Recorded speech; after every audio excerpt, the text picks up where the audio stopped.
যত কাণ্ড ভাঙড়ে, প্রথমে কাঁটাতলা, এবার বামনঘাটা। এই পরিস্থিতিতে মঙ্গলবার অসুস্থ শরীর নিয়ে জরুরি ভিত্তিতে মহাকরণে বৈঠকে বসেন মুখ্যমন্ত্রী। মুখ্য সচিব, স্বরাষ্ট্র সচিব, রাজ্য পুলিশের ডিজিকে নিয়ে বৈঠক শুরু হয় দুপুর 2:30 থেকে। বৈঠক চলে আধ ঘন্টা।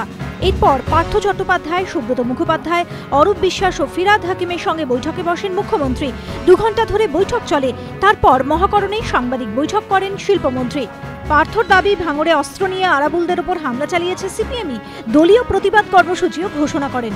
বাম আমলে অভিযোগ ছিল সরকার চলত আলিমুদ্দিন থেকে। এরপর মুখ্যমন্ত্রী হয়ে মমতা বলেছিলেন মহাকরণ রাজনীতির জায়গা নয়। কিন্তু এদিন যেভাবে মহাকরণ থেকে শিল্পমন্ত্রী তৃণমূলের কর্মসূচি ঘোষণা করলেন, তাতে দল ও সরকার মিলেমিশে গেল বলেই মনে করছে রাজনৈতিক মহল। পাশাপাশি রাজনৈতিক পর্যবেক্ষকদের ব্যাখ্যা, সিপিএমের লোকজন অস্ত্র নিয়ে হামলা চালিয়েছে একথা বলে পার্থ চট্টোপাধ্যায় পুলিশের দিকে কার্যত স্পষ্ট বার্তা দিয়ে দিলেন। ঠিক করে দিলেন তদন্তের অভিমুখ। তদন্তের আগেই কার্যত ঘোষণা করে দিলেন ফল। দময়ন্তী সেনের বদলির ঘটনার স্মৃতি এখনো টাটকা। এই পরিস্থিতিতে পার্থর এদিনের মন্তব্যের পর তদন্তে কি অন্য কিছু উঠে আসা সম্ভব? প্রশ্ন উঠছে তা নিয়েও। শিল্পমন্ত্রীর গলায় এদিন শোনা গেল আরাবুল প্রশংসা। আরাবুল উদ্যমী ছেলে, রেজ্জাকের বিরুদ্ধে লড়তে গেলে কি যুধিষ্ঠির হতে হবে? দিল্লিতে গিয়ে শিল্প বৈঠক ঘটা করে বেঙ্গল লিডস। প্যান আইআইটির মঞ্চ থেকে বিশ্বের তাবর সংস্থাগুলির নীতি নির্ধারকদের সামনে ব্র্যান্ড বেঙ্গলকে বিপণনের চেষ্টা, কিন্তু চিড়ে ভিচ্ছে না কিছুতেই। কেন্দ্রীয় বাণিজ্য শিল্প মন্ত্রকের হিসেবই বলছে রাজ্যে বিনিয়োগ ক্রমশ কমছে। এই পরিস্থিতিতে শিল্পমহলের কাছে সদর্থক বার্তা দিতে নতুন শিল্পনীতি প্রণয়নের পরিকল্পনা করেন মুখ্যমন্ত্রী। দায়িত্ব দেন শিল্প উপদেষ্টা প্রাক্তন কেন্দ্রীয় মন্ত্রী সৌগত রায়কে। সেই নতুন শিল্পনীতির খসড়া চূড়ান্ত। বুধবারই তা তুলে দেওয়া হবে মুখ্যমন্ত্রীর হাতে। তার ঠিক আগে মঙ্গলবার বণিক সভা মার্চেন্টস চেম্বার অব কমার্সের একটি আলোচনা সভায় সৌগত রায়ের বক্তব্যেই পরিষ্কার, নতুন শিল্পনীতির খসড়া আসলে নতুন বোতলে পুরনো মদ। ফেডারেশনের বিরুদ্ধে মামলা প্রত্যাহার করে নিচ্ছে মোহনবাগান।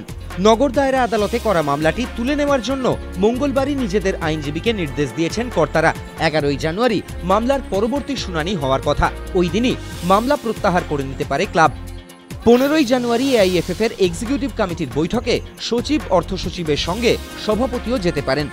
বাগানের শাস্তি উঠে যাবে বা কমবে কিনা সেই সিদ্ধান্ত নির্ভর করছে এই কমিটির 19 সদস্যের মনোভাবের ওপর। তাই তাৎপর্যের হলো বৈঠকের আগেই বাগান ফেডারেশনকে যুদ্ধবিরতির বার্তা দিতে মরিয়া। পাশাপাশি শৃঙ্খলা রক্ষা কমিটির বৈঠকে যাতে ওডাফা কঠিনতর শাস্তির কোপে না পড়েন সেজন্য চিঠি লিখেছেন কোচ ও সতীর্থ ফুটবলাররা। এই ইস্যুতেও অভিযুক্ত অধিনায়কের পাশে দাঁড়াচ্ছে ক্লাব। সিঙ্গুরের ভবিষ্যৎ কি? দীর্ঘ সময় গড়ালেও এই প্রশ্নের উত্তর এখনো অধরা। উল্টে হাইকোর্ট থেকে মামলা গড়িয়েছে সুপ্রিম কোর্টে। সিঙ্গুরের কৃষকদের গলায় বারবার ধরা পড়েছে হতাশার সুর।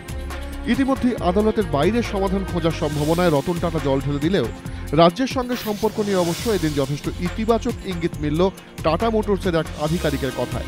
মঙ্গলবার কলকাতায় টাটার একটি গাড়ির আত্মপ্রকাশ অনুষ্ঠানে টাটা মোটরসের আধিকারিক আশিস ধর বলেন, গোটা দেশের মতো বাংলার প্রতিও টাটা মোটরস প্রতিশ্রুতিবদ্ধ। আমাদের প্রয়োজন পড়লেই বিষয়টি ভেবে দেখব। রাজ্য সরকারের সঙ্গে টাটা মোটরসের সুসম্পর্কের কথা উল্লেখ করে তিনি এদিন বলেন, এ রাজ্যে যথেষ্ট ভালো বাজার রয়েছে।